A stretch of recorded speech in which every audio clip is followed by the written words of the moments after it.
Bonjour et bienvenue dans l'Actu Comics, votre émission 100% comics qui vous donne toutes les informations de la planète à comics et qui, bien entendu, vous donne les sorties à venir. On l'a fait avec Panini à l'occasion des Big News, on va le faire maintenant avec Urban. Pour ce qui concerne la collection Urban, la grande collection Urban, sans le comics, et les Urban Indies, pour lesquels je suis un petit peu moins friand, parce que j'aime un petit peu moins le format, et je trouve que certains titres qui autrefois étaient en Urban Indies, qui maintenant sont en Urban, eh bien ils gagnent parce que le grand format est parfaitement adapté. Vous connaissez le format Urban, donc Urban sans comics. Ils ont enlevé le comics parce que c'est un mot qui fait fuir les libraires et les lecteurs. Les comics indépendants de qualité chez Urban Indies et chez Urban et chez Image Comics et chez tous les éditeurs aux États-Unis indépendants sont édités dans cette collection. La cadence s'est accélérée en 2024 avec plein de sorties de qualité, avec beaucoup de nouvelles séries et avec des succès, évidemment. Plus de 100 000 exemplaires pour Nice House on the Lake, c'est phénoménal. Cette collection, vous le savez, elle a été destinée, dessinée, pensée pour eh bien, sortir les comics du rayon comics. On l'a toujours dit et je pense que c'est une vérité vraie. Et j'ai entendu que Arnaud Tomasini pense la même chose et que je pense qu'il a raison. Si Nice House on the Lake était sorti en petit format, il n'aurait pas vendu 100 000 exemplaires. Pourquoi? Parce que les libraires ne l'auraient pas lu. Parce qu'il n'aurait pas été sélectionné en Angoulême, parce qu'il n'aurait pas été conseillé comme il a été conseillé, et parce qu'il ne se serait pas retrouvé sur France Inter, qui a été un déclencheur. Vous le savez, ce papier sur France Inter a été un véritable déclencheur pour les ventes, et donc ça a été vraiment quelque chose d'étonnant. Donc, ce format, il sert à nous rappeler que, oui, c'est du comics parce que ça vient des États-Unis, mais c'est du comics indé, c'est de la BD, c'est des graphic novels, c'est des romans graphiques. Et donc, du coup, ce sont des bandes dessinées qui peuvent être lues par tout le monde. Et en vendre 100 000, eh bien, ça prouve que ces bandes dessinées peuvent toucher un lectorat beaucoup plus grand que ce qu'il est d'habitude. Donc, Urban va continuer en 2025 à nous proposer des titres avec un titre qui arrive le 25 avril, c'est le deuxième tome de Sacrifice de Rick Remender et Max Fiumara. J'ai adoré le premier tome, je vous l'ai dit, j'ai adoré ce premier tome.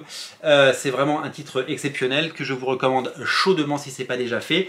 La particularité, c'est que j'ai vu que dans les crédits, dans ce deuxième tome, un autre dessinateur venait se rajouter, c'est André Lima Arrojo, vous le savez, il vient de travailler avec Brian Michael Bendis sur Phenomena, et c'est un dessinateur qui avait fait du Spidey, du Spider-Man, vous savez, après Nick Bradshaw sur la série Spidey, qui reprenait le nom Spidey, souvenez-vous. J'ai adoré le premier titre, et je suis ravi que le deuxième arrive, ça arrive en avril, et en avril il va y avoir plein de choses, parce qu'il y a également le deuxième tome de Briard. J'ai adoré Briard. En fait, il y a vraiment deux super titres que j'ai adoré dans cette collection Urban, deux nouveautés. Je les ai lus coup sur coup, elles sont sorties coup sur coup, et je les ai tout simplement dévorées. C'est signé Christopher Cantwell, mais le dessinateur German Garcia ne revient pas pour le second tome, c'est Alex Lins qui dessine. J'ai vu les pages, c'est très joli, et c'est évidemment dans la tendance, donc on risque de ne pas être trop perturbé par ça.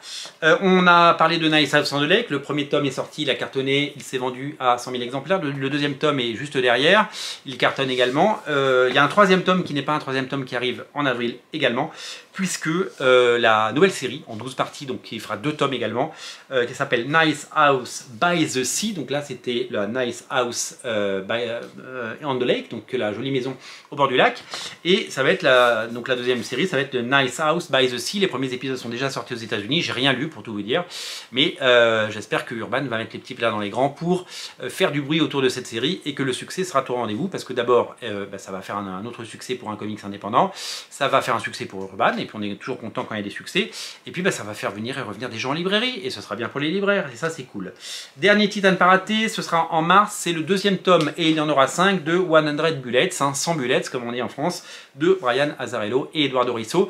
J'ai toujours pas relu parce que j'ai tellement de choses à lire, le premier tome qui est sur ma pile, mais c'est sûr que je vais continuer. Donc en gros, les 4 titres Urban annoncés récemment, je vais les prendre. Du côté d'Urban Indies, on va faire plus court parce que je ne suis pas un lecteur et que j'attends des éditions plus conséquentes.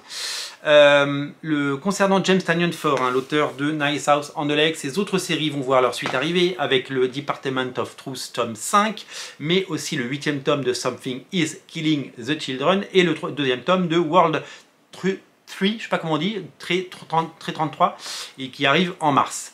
De l'autre côté, la série qui s'appelle The One Hand and the Six Finger, qui est une sorte de fascicule pour les librairies, qui est une sorte de test grandeur nature pour Urban, va nous proposer les tomes 3 et 4 sur 5. Vous le savez, c'est une même histoire racontée de 2 points de vue.